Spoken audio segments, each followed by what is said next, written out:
ba't ka umiiyak? Ay, sabihin mo na, ba't ka umiiyak? Ang dumi ng kuko mo. Bakit? Ayaw mo kalbo si daddy? Ha? sabi niya kasi pag boy daw anak ni Tita Hazel, magpapakalbo daw siya eh. Okay lang sa'yo? Ha? Aray ko.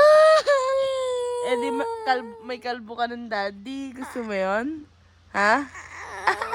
Ba't ka umiiyak muna? Ah, sige.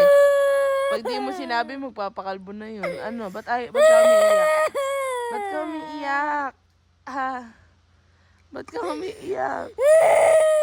Ba't ka umiiyak? Ay, sabihin mo na. Sige, pagkapapakalbo na yun. Dali, sabihin mo na, dali, para masend ko kay daddy. Sabihin ko, wag siya magpakalbo.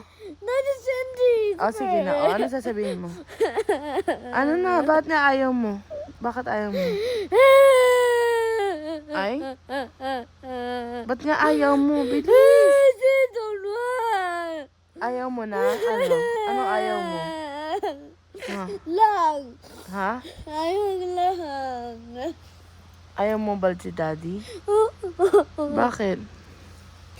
I don't want him to be normal.